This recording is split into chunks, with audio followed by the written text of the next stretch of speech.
going to get right to it and show you how I set up my watercolor workspace.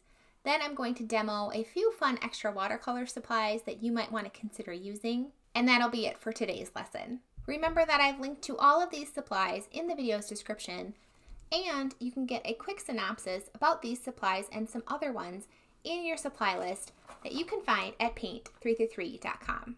Now, my workspace is optimized for filming, so your workspace should be optimized for whatever kind of painting you are doing. Ideally, we would have our paint on our dominant hand side along with our brushes and our water, would all be on the side of the hand that we use to paint with. This will help reduce paint splatter and paint drips going on your painting when you're moving your brush from your paint to your water to your painting. In general, having it on this side will just help reduce the likelihood that you'll splatter. I actually kind of like those random splatters, so I don't worry about it too much. And in general, I'm a little bit of a messy painter, but that's also part of my style, so I just roll with it. So I have my palette, we have our water, and I love setting up water to have a dirty side and a clean side. Both are dirty right now, but in general, I would have this smaller well be for clean water.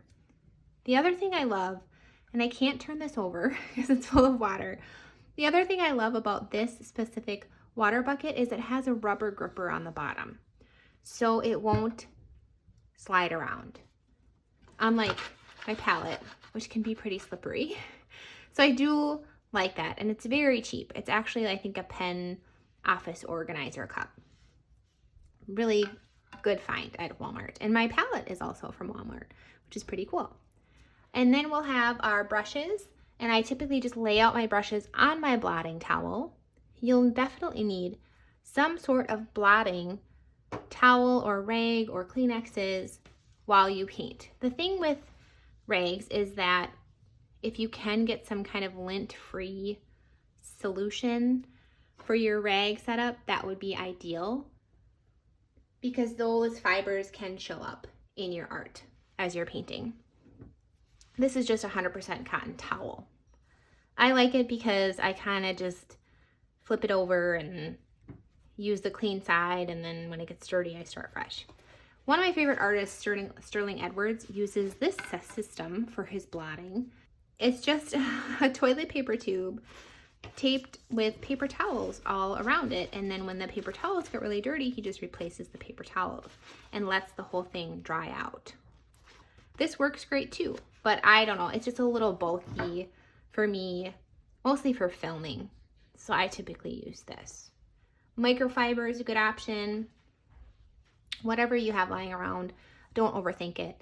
I also love to have Kleenexes handy for quick emergency. I dropped water right there. I don't want that right there. Quick, grab a Kleenex, blot it off. This is usually dirty. This is usually pretty wet. It would not work well for a quick emergency situation. And then over here, I'll typically have my tools that I know I'm going to need for whatever techniques I'm going to be using in the painting. I usually always have my palette knife because I typically scrape in almost every painting I do. But you'll see here I also have my pencil and my favorite ink pen, which is a Uniball Deluxe. And then I have my masking remover tool and a kneaded eraser.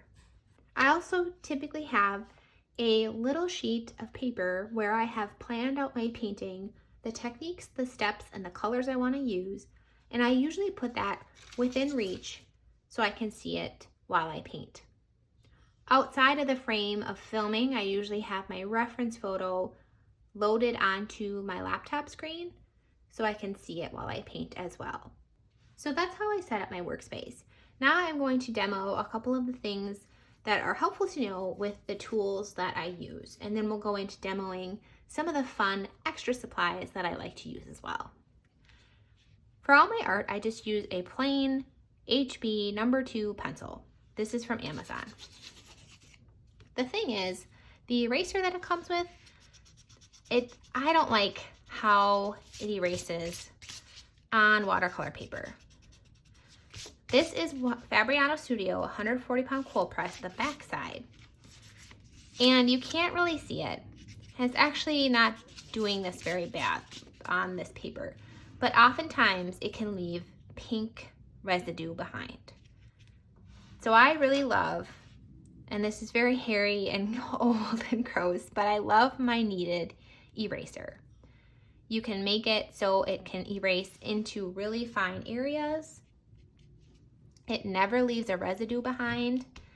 And I can erase kind of larger areas without erasing them completely by almost blotting the pencil with my kneaded eraser.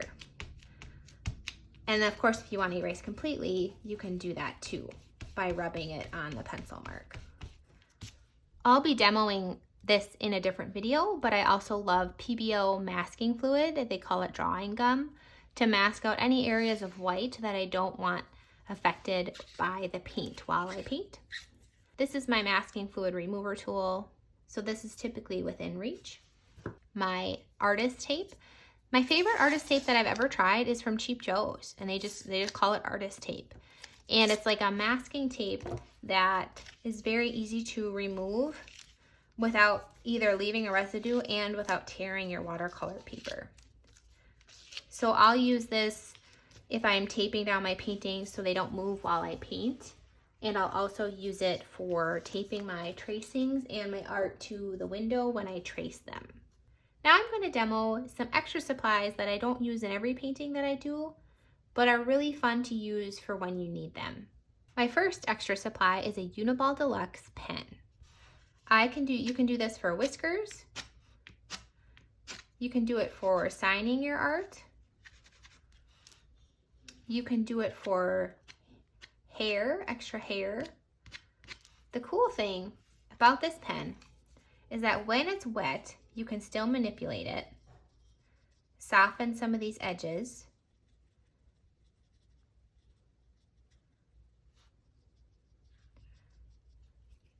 but once it's dry, you can't. So you can paint over it without fear. Very cool pen. You don't have a lot of time to manipulate it because it does dry fast. The other thing that's cool is that sometimes the lines can get a little variegated where it looks like a traditional fountain pen instead of a ballpoint pen. Next we have Derwent Inktense pencils. You can dip them into water and make fine lines. Here I'm just extending these whiskers to make them look like they're reflecting the light. Tons of fun. You can paint on an area that's already wet. You can make solid areas of color, nice lines. You can paint dry and then go over them with water.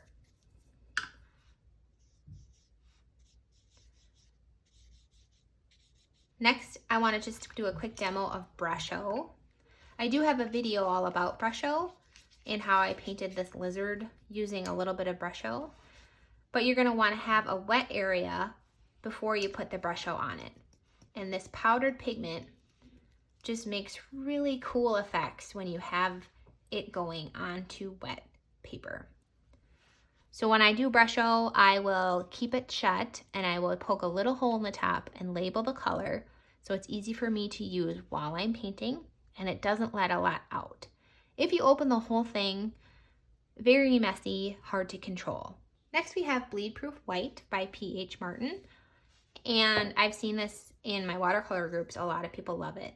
I don't use it too often, but I think it would be a great choice if you're painting whiskers or doing any kind of fine lines or details with white.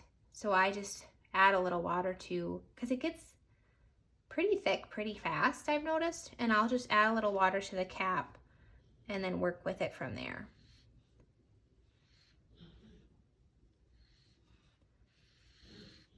There are, of course, plenty of other fun options you can add to your art. Really, the sky's the limit. There are so many art supplies out there. And just because it's not something that you would typically use for watercolor doesn't mean you can't use it or try it. I used this as a fun kind of top layer over some wings on a blackbird painting because you know how black feathers have that iridescent quality. That worked really well. And walnut ink is another common and popular choice, especially for watercolor artists. I honestly don't quite know how best to use this, so I don't think it's worth me demoing it. It just looks like watered down brown paint. But I wanted to mention it because a lot of people like it. The other thing I should mention is that there are iridescent watercolor paints. Daniel Smith makes quite a bit of iridescent colors. So even within the realm of watercolor, there are a lot of options for you to use supplies in creative ways and find the solution that you're looking for your specific painting. I just wanted to show you too Yupo paper. This is Yupo paper and it's plastic. There's a lot of cool things about Yupo paper. I do love that it stays perfectly flat no matter how much water you put on it, because the water doesn't soak in. Everything stays on the surface.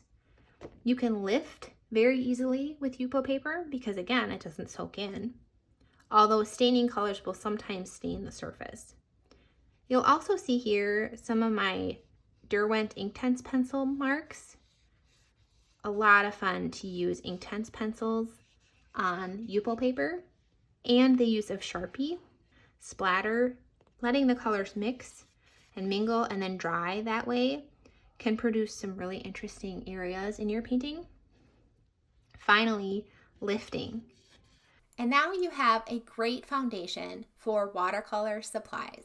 A few supplies I didn't mention include supplies for tracing your art and for mounting your art. I have 2 videos that I will link to in the description talking all about how I do those things and the supplies you'll need to do them. If you have a favorite watercolor supply that I didn't talk about in this video, please let us know what it is in the comments.